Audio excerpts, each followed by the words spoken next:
Hi, it's John here. I know we're going through some really crazy shit just now, um, and there's a lot of panic around. There's a lot of fear around.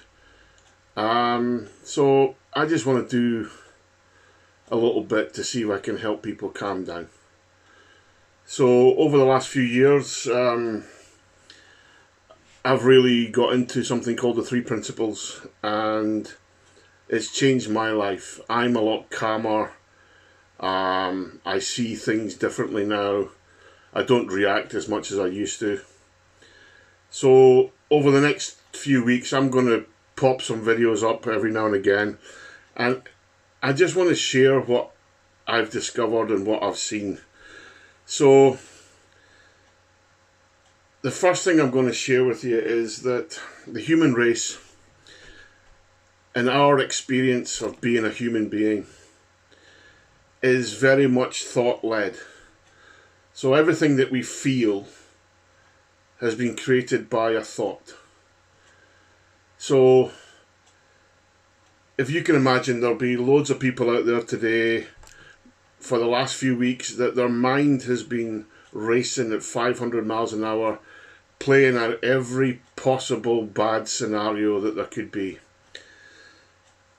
Now, the problem with that kind of thinking is you're putting your body into flight or fight mode, and that releases some amazing chemicals into the bloodstream. So cortisol being one of them, adrenaline being another, and fundamentally that just designed to put everything to the muscles in your body.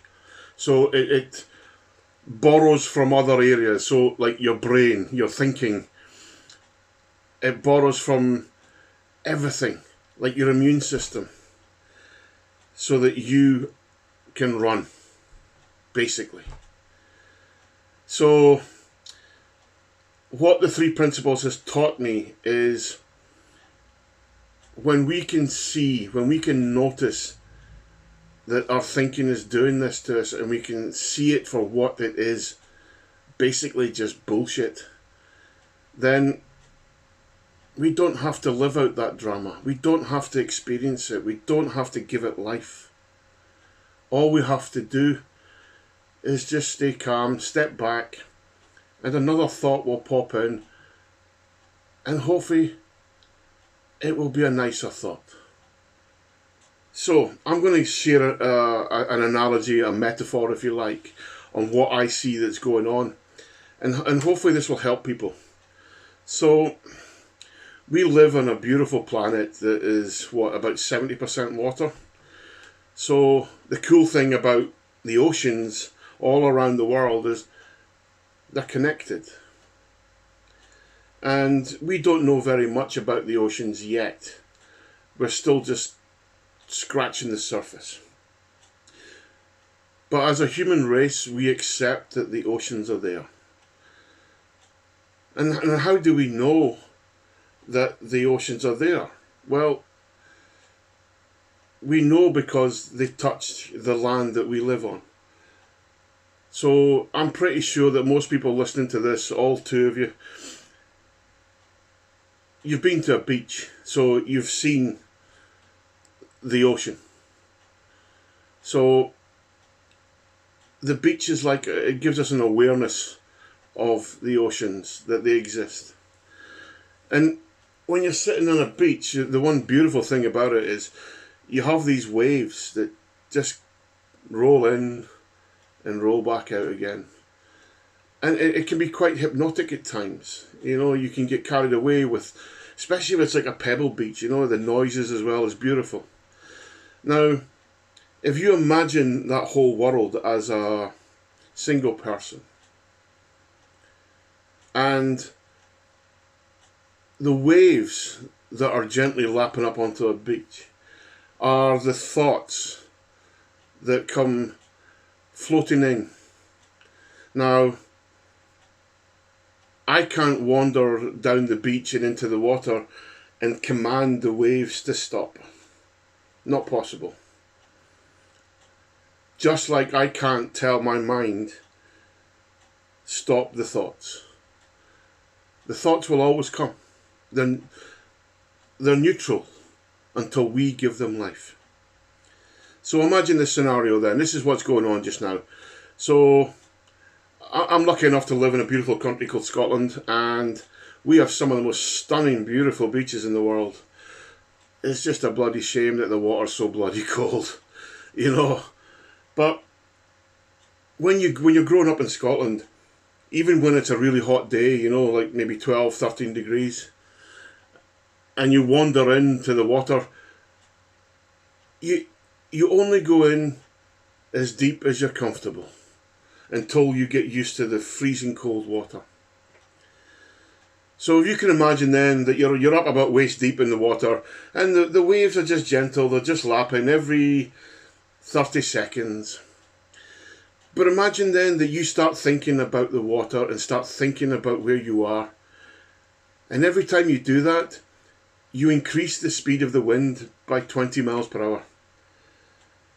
And the effect that that has on the waves is that they start to get a little bit frothy, they start to get a little bit higher, and they start to come in at a faster rate. Now, if you continue to stand where you are, waist deep, and these waves are now smacking you on the chin every 10 seconds, you're going to start feeling overwhelmed, a little bit panicky. Now, instead of standing there, most people would say, stuff this, had enough, I'm heading back to the beach. So you head back to calmer waters and a lot more shallow waters. So if you know to do that in the physical world, it's really simple to do in the thinking world, in the mental world. So when you start getting overwhelmed, the coronavirus news is overwhelming you. You're up to your neck now, and you still can't swim, you still can't breathe. We're all doomed, we're going to die. Get the fuck out of your thinking. Step back. That's the secret. And if you see the water leaving the beach and heading out to sea, don't go fucking chasing it, eh? It's a tsunami. Get in the car and get up high. So what I want to share with you is like, okay, that's easy for you to say, John. How do I stop thinking? How do I get out of my thinking? The quickest and easiest way for me is meditation. If you're panicking, if you're overwhelmed, the best thing to do is ground yourself again. And if that doesn't work, change what you're doing. So if you're cleaning the kitchen, if you're sitting at your desk, get up, go for a little walk around the house or around your garden. Just change what you're doing. Trust me, the thoughts will change. The thinking will go.